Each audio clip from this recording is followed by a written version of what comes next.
Okay, now that we're recording, today's topics are getting hacked through Twitch live stream scam baiting. That's topic number one. Topic number two is playing Rust on Linux, and this will be for what's needed for Redox OS in particular. It's a Redox OS special. Let's move on to playing Rust on Linux, and I'll go ahead.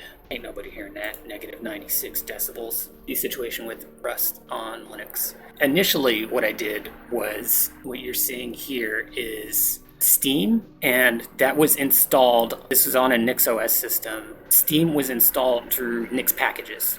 And for some reason, Steam installs fine. The Rust game installs fine through Steam, but it wouldn't play properly. Launching Rust, and then I don't know if the Rust ever actually launched or if it crashed. So Steam was not successful. So what I did next was I used Nix packages to install Wine and Winetricks, and then I used Winetricks to install Steam, and then I used Steam and the Winetrick Steam, and I installed Rust, and that did function. The only thing about that though was that the keyboard and mouse were not behaving properly. The input wasn't detected by Rust. So with Winetricks, I believe there is like a compatibility or settings that you can apply per application that you install through Wine. And so you can apply that compatibility to, I don't recall if it must have been in Rust. I don't think I was applying it to Steam. I believe I was applying it to the Rust app through Wine. I don't remember exactly what the settings were. Yeah, and it's not going to pop up the window. So I'd have to go through and review it again. I know one of the settings was regarding the mouse. You have to enable it, but only after the game is started. You go in and enable it, and then the mouse is detected. And then there was one other, I think this is Wine right here, Winetricks that I'm going through in the video. Yeah, there was another setting, but I don't recall off the top of my head what it was to get the keyboard import to work. I want to say it might have been something to do with legacy support in one of the settings. In any case, it does run, and there is video here of me playing Rust for about an hour. A live streamer joined on. It was a person who likes to farm. We both experienced the bicycles in Rust for this first time. Now this is where it gets good. This Maeve Smith person came onto the live stream and started following. And they're asking me questions, PFP banner overlay. So what this person is asking for is he wants me to go on Discord or Instagram. We'll share my Instagram. And it's interesting. This person is not publishing their Instagram. They're asking for mine for whatever reason. And then there's this second person who jumps in, and I don't recall what they were trying to do, but they spoke in this interesting way where they're I don't know how to describe it, but I just need one moment for the laundry. Okay, so yeah, this person, Maeve Smith, keeps asking for Discord. And it's because they want to Photoshop something for me, I guess. And this stream only had a couple of viewers. And they didn't provide any sort of portfolio. They were asking for my Instagram, but not providing their Instagram where you might be able to see their work. And they're saying if I want to see their work, I have to add them on Discord, which just seems odd. Wouldn't any sort of graphic designer have a portfolio? Wouldn't they have a website or a Fiverr or something, to say, oh, well, this is the work I've done. This is the style I do, or these are the styles I can do. They're not even... Yeah, now they're asking about Kick, which is just so odd. They come onto Twitch and then ask, are you on Kick? What is going on here? The only thing I can think that makes sense here is not that they are trying to get graphic design work, but that they're trying to penetrate something. And I'm just trying to play Rust here, What I was thinking is, because they're providing such limited information, what I'm wondering is this Twitch account, they jump onto live streams. Do they have an automated way to jump into these live streams where it's new stream that just went live and there's very few viewers, and this is their target that they're going for? This is who they're targeting? I don't know if it's automated or if they're doing it by hand, but I do know that on Discord, you can get owned, you can get compromised through Discord, through their embedding. And this was a known thing. I don't know if it's been fixed. But this guy was so desperate for me to get onto Discord, asking over and over. And so I'm wondering, is this a burner Twitch account? Because I reported the account. And then was that also a burner Discord account? The only thing I can think that I know of when it comes to Instagram is they try to compromise your Instagram so they can resell it. They want to know how many followers you have and if it's worth their time to compromise it. And then they can then resell or reuse the Instagram account for their own purposes. So there's Rust running. And so this was an interesting cybersecurity situation. And so if you are a Twitch streamer and you do see people coming in here desperately trying to get your contact information so they could do some sort of work, he didn't list any sort of pricing or say sort of scope of anything. He was just trying to get me to interact with him on Discord, and then he wanted to see my Instagram. All signs in my head point to this being someone trying to penetrate you, basically. And I don't know, on Twitch, when you report an account like this, do they manually go in and sort of go through that person's history? Do they track the behavior of their Twitch users? Do they see this person is jumping into every stream with less than 3 viewers, and they're consistently providing their Discord information and saying they're doing work or something like this?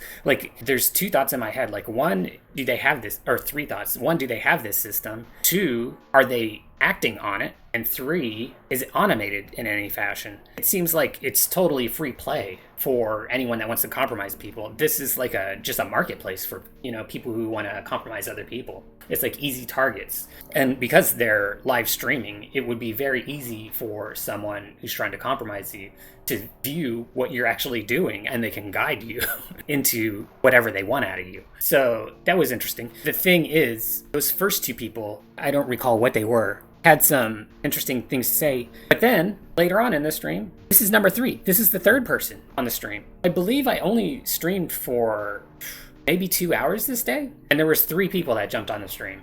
So more than 1 an hour. And I don't know if it's the same person or different people, but it's someone who has all the time in the world to jump on streams. It's worth their time to do this, basically. So yeah, there was a 3rd person that came out and do this. And then the 4th person I interacted with on stream, who was chatting, was the person that came on and joined. And we played Rust on a Linux-friendly server. So yeah, I think that's it.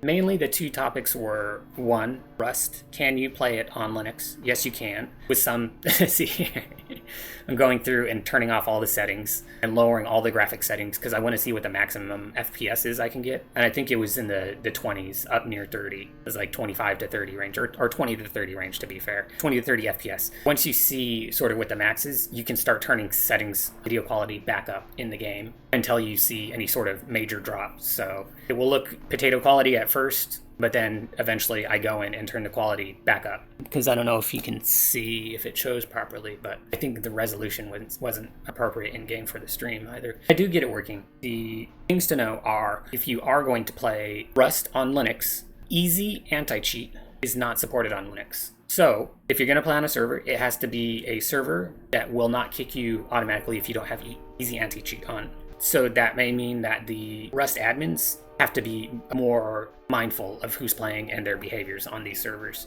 But at the same time, if you've played Rust enough, you're going to interact with a cheater. They're on every server. So even with EAC, you're still going to get cheaters. The only thing I'm aware of that works at combating cheaters is having active admins. And so if you're playing on a server with an active admin, I don't know if there's that much difference if EAC is on or off.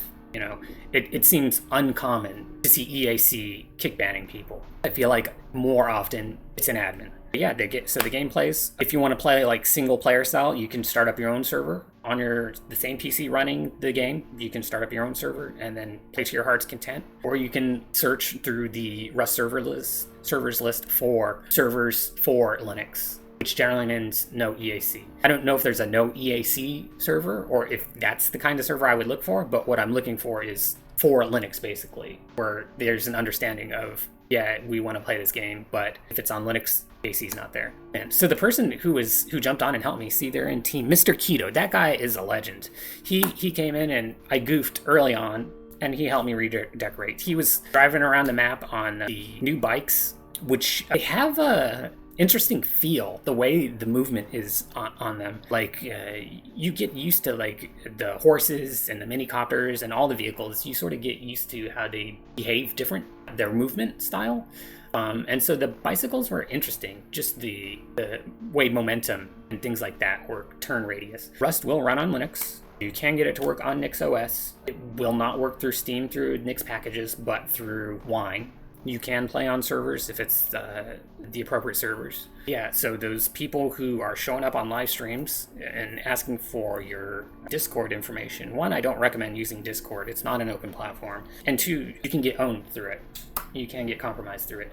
And don't give out your Instagram unless it's like a public one made specifically for whatever project it is that you're on about, because those will get compromised. It's known. It's always been possible, so just be mindful of that. It doesn't look like Twitch is doing anything to combat big scammers. I wonder if that information would be helpful to, the scam baiters, the people who go live stream and just show you scammers. They just waste scammers' time. Well, that person's Discord, it will be in this video, so you can go look for him. Maeve Smith or whatever it was. Yeah, that was the other topic. And then the first one, which was community etiquette. What is going on? I'm genuinely wondering if all of this behavior that I'm seeing from Redox OS, if I'm attributing it to the whole project and it's just one person that's creating these situations. I don't know. This was just such an odd ticket where it's like everything's good to go. Yeah, changes are good. Oh no, we need something different. Oh yeah, I just went ahead and copied your code and then we just edited it. We just did it anyways. We just shipped it. At like 2 a.m, making these late night changes, trying to sneak things past everyone in the midst of the night. I don't think that's how it works, but yeah. It would be great if what happened with this ticket, where Ribbon went out of their way to get this pushed through my changes, it would be fantastic if these 25 other open issues, if that could happen for those also, then Redox would be in a great place. But until then, I'm curious, does everything Ribbon touch, is it just like is it what all of my videos go on about? I don't know. I mean, I wanted to check here. See, Ribbon updated the documentation, and this link was a 404. Oh, see, now it's fixed. So after that video where I showed that they published 404s, these links were 404s before. It's fixed now. So maybe they have seen this video, maybe somebody else reported it, who knows. But while you're at it, fixing this link and sniping this issue, if these could be resolved, great. But these haven't been touched. These are weeks. It isn't even like, oh, can you collect more information for us? We're not sure about this or that. It's just silence. So that's the state of Redox. I wish things were better. I don't know if it's just one person spoiling it for the whole project or if it's something else. Hopefully someone at Redox might see this and work within Redox this situation out. In any case, I hope you all have a fabulous week. How could you do this, Garbingo Bomb?